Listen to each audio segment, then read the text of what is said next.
Alright, my good people, and welcome back again to Anointed Lady TV.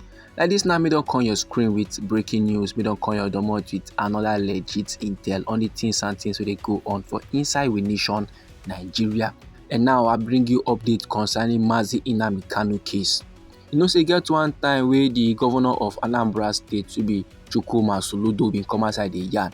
Say even if they release Nnamdi Kanu from the detention of the Department of State Services, even if Nnamdi Kanu last come get in freedom, e fit no end the insecurity crisis wey dey happen for inside the southeast region o.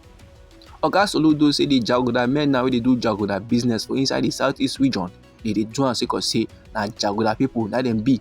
They dey do am because they love jaguda business and they dey use the excuse of Nnamdi Kanu to dey cover face. Say Nnamdi Kanu sef no even get control over them.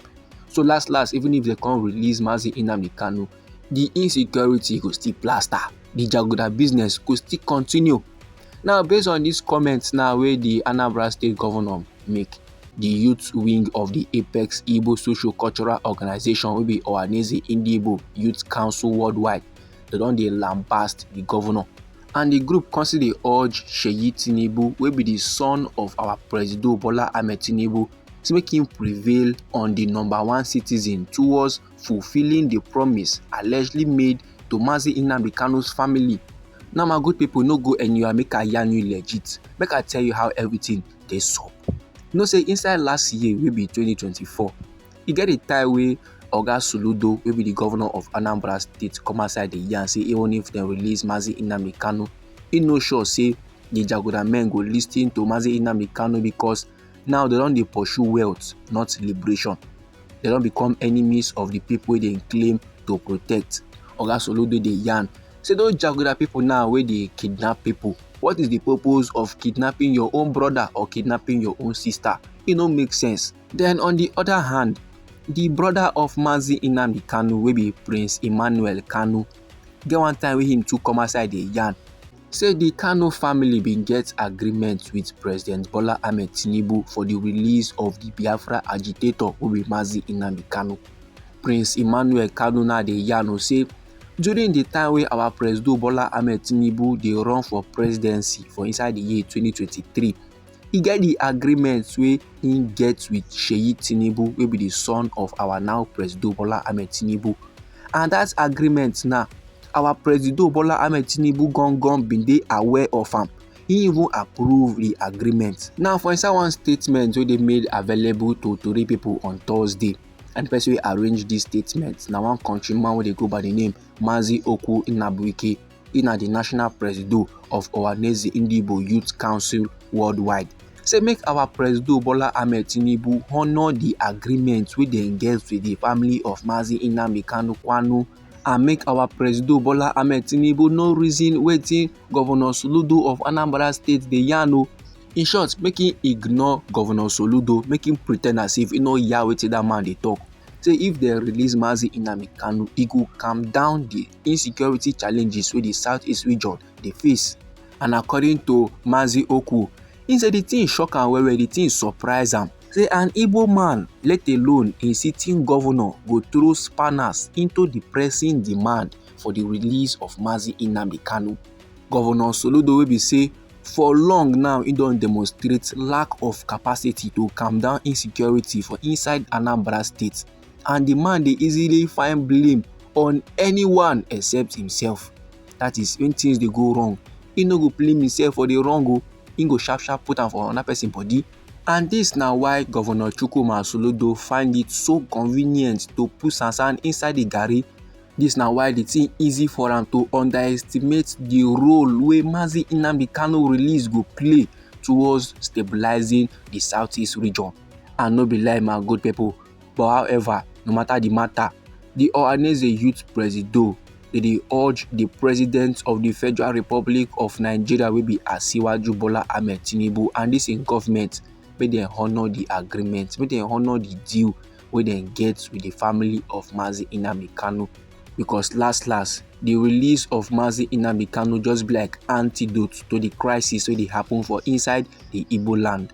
The release of Nnamdi Kanu be like water, na im go call calm down the tension Then go come calm down the insecurity challenges wey dey happen for inside the southeast region.